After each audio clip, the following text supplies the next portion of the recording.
ये विश्व का वो असाधारण नर्मदा का पथ है जिसके कंकर में,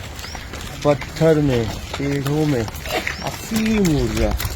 असीम ऊर्जा का ये सबसे बड़ा स्रोत है भूमंडल का, जिसको हम नर्मदा का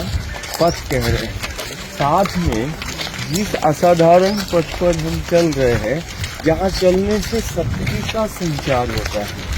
यहाँ के एक एक कंकर में, एक एक पत्थर में, इन पेड़ों में व्याप्त जो ऊर्जा है और जो प्रकृति की जीवंतता है,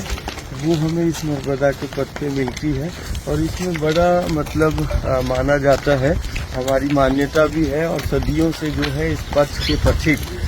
जो है साधु हो, संत हो, ध्यानी हो, ज्ञानी हो, सब करते हैं, नर्मदा पथ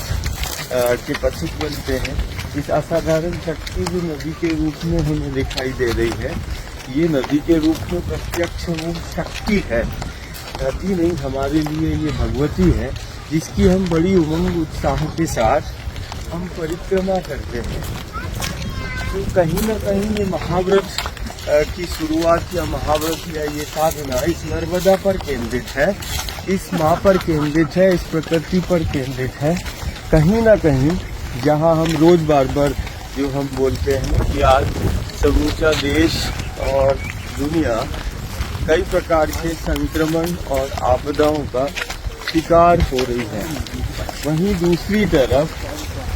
सबसे बेहतर जीवन और सबसे सुरक्षित जीवन कैसे एक व्यक्ति जी सकता है या घर परिवार जी सकता है, ये महाव्रत के दौरान, ये साधना के दौरान ये हम बताने का भक्त प्रेमियों को और समाज को हम प्रयास कर रहे हैं कि प्रकृति केंद्रित जो जीवन होगा और नर्मदा पर केंद्रित जो जीवन है हमारा, इन जीवनदायिनी नदियों पर यदि हमारा जीवन केंद्रित है, तो कहीं ना कहीं हम बेहतर जीवन को जी सकते हैं। ये महाव्रत जहाँ एक तरफ इसकी महिमा और महत्व को वैश्विक स्तर पर स्थापित करेगा कि ये दिखने वाली एक नदी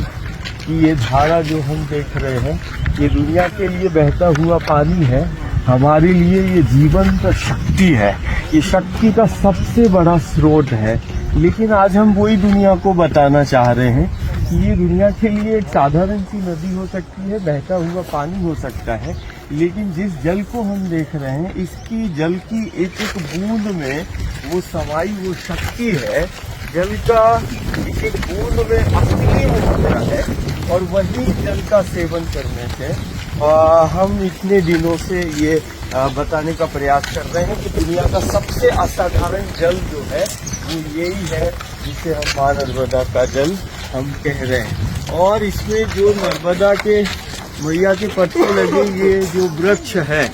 हम वृक्ष को ही प्रत्यक्ष देवता और ईश्वर का स्वरूप मानते हैं। ये दुनिया के सबसे असाधारण वृक्ष है जिनका पूजन करते हैं, और इन वृक्षों में समाई जो ऊर्जा है, जो हम देवता के रूप में, परमात्मा ईश्वर के रूप में इनको हम पूज रहे हैं, ये कहीं ना कहीं दुनिया के सबसे असाधारण वृक्ष श्रृंखलाएं नर्मदा के पथ पर हैं। ये परमात्मा ईश्वर का प्रत्यक्ष रूप है, ऐसी हमारी सनातन, हमारी संस्कृति भी कहती है, परंपरा भी कहती है कि हम वृक्ष को ही प्रत्यक्ष परमात्मा ईश्वर का शिव का स्वरूप मानते हैं।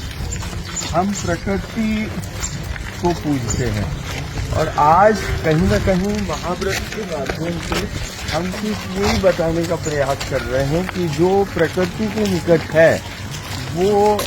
सबसे बेहतर और सबसे सुरक्षित उसका जीवन है, और जो प्रकृति की निकटता में रहता है, प्रकृति केंद्रित जीवन को जीता है, प्रकृति केंद्रित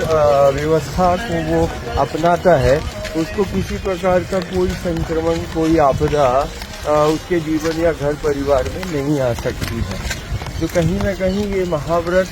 उस जहाँ एक तरफ उस प्रकृति की जीवंतता को और माँ नर्मदा के पथ और जल की महिमा और महत्व को स्थापित कर रहा है, वहीं दूसरी तरफ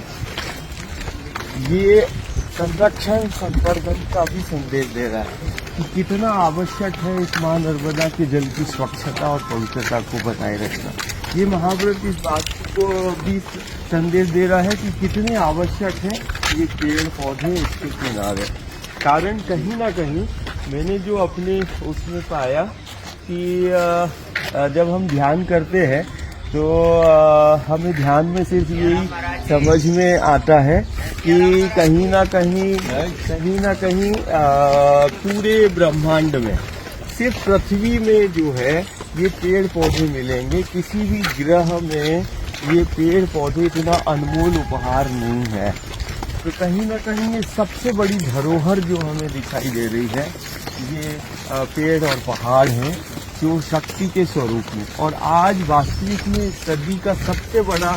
यदि जीने का सूत्र है तो वो कहीं ना कहीं हमें फिर से प्रकृति की ओर लौटना पड़ेगा। कहीं ना कहीं हमें अपनी माटी से जुड़कर जीने की बात करना होगी। कहीं ना कहीं हमें उस प्रकृति की ओर हमें पुनः जो है चलना प्रारंभ करना होगा। तो नर्मदा के पथ पर जो हम चलते हैं, जहाँ चलना साधना कहलाती है, ये साधना प्रकृति केंद्रित जीवन शैली की ओर घर परिवार समाज को ले जा रही है। इसी कारण हमारा मानना है कि व्यक्ति कितना ही तनाव निराशा में रहे और यदि वो प्रकृति के समीप है तो वो तनाव निराशा से मुक्त है। प्रकृति उसको हमेशा फ्रेश रखेगी, तरोताजा रखेगी। और कहीं ना कहीं महाव्रत जो ये प्रारंभ हुआ वो